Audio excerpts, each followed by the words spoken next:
അപ്പോൾ നമ്മുടെ ഇന്നത്തെ ചലഞ്ച് എന്ന് പറഞ്ഞാൽ നമ്മളൊരു സ്വിഗ്ഗിക്കാരനാണ് കൊടുക്കാൻ പോണത്. 500 രൂപയാണ് നമ്മൾ കൊടുക്കാൻ പോണത്. നമ്മുടെ ഫോളോവർ ആണെങ്കിൽ നമ്മൾ 500 രൂപ കൊടുക്കൂട്ടാം.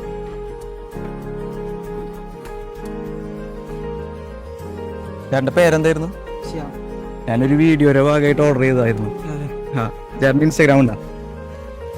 ഇൻസ്റ്റാഗ്രാം ഉണ്ടെങ്കിൽ മല്ലു വ്ളോഗർ ഒഫീഷ്യൽ എന്ന് പറഞ്ഞ പേജ് ഫോളോ ചെയ്തിട്ടുണ്ടോ നോക്കിയൊക്കെ. ഫോളോ ചെയ്തിട്ടുണ്ടെങ്കിൽ ചേട്ടന് ഇപ്പോൾ ഒരു 500 രൂപ ഞാൻ ക്യാഷ് ആയിട്ട് തരും. ഫോളോ ചെയ്തിട്ടില്ല? അങ്ങനെയാണെന്ന് ഞാൻ ഒരു ചലഞ്ച് തരാം. ആ ചലഞ്ച് ചെയ്ത് കഴിഞ്ഞാൽ 200 രൂപ ക്യാഷ് തരും. ഇതെന്താ സാധനം? ഈ ഫോളോ ആവില്ല. ഈ സാധനം ചേട്ടൻ 20 സെക്കൻഡിൽ കുടിച്ച് തീർക്കുകയാണെങ്കിൽ ചേട്ടന് 200 രൂപ ഞാൻ ക്യാഷ് പ്രൈസ് തരും.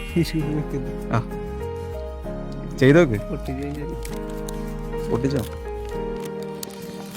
ഫോളോ ചെയ്തിട്ടുണ്ടെന്ന് നോക്കിയൊക്കെ. അങ്ങനെ 500 രൂപ ക്യാഷ് പ്രൈസ് ഇല്ല.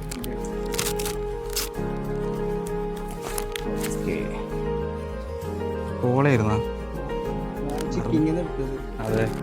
ടൈമർ സ്റ്റാർട്ട് ചെയ്യട്ടെ. റെഡി?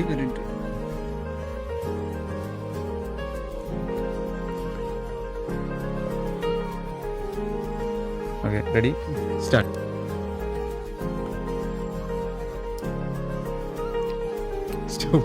അഞ്ച് സെക്കൻഡിൽ തീർത്തു. അപ്പോ അതെ. ചേട്ടൻ്റെ പേരെന്താ? എവിടെ വീട്? ഒരു മണിവരെ. അപ്പോൾ വർക്ക് ചെയ്യാൻ തുടങ്ങിയിട്ട് കുറേ? ഒരു മാസം. അപ്പോൾ ഫോളോ ചെയ്ത് കഴിഞ്ഞാൽ 500 രൂപ കിട്ടിയിരുന്നു. ഇപ്പോൾ ചലഞ്ച് അക്സെപ്റ്റ് ചെയ്ത കാരണം 200 രൂപ. Mallu vlogger official. ഓക്കെ, അത് ശരി.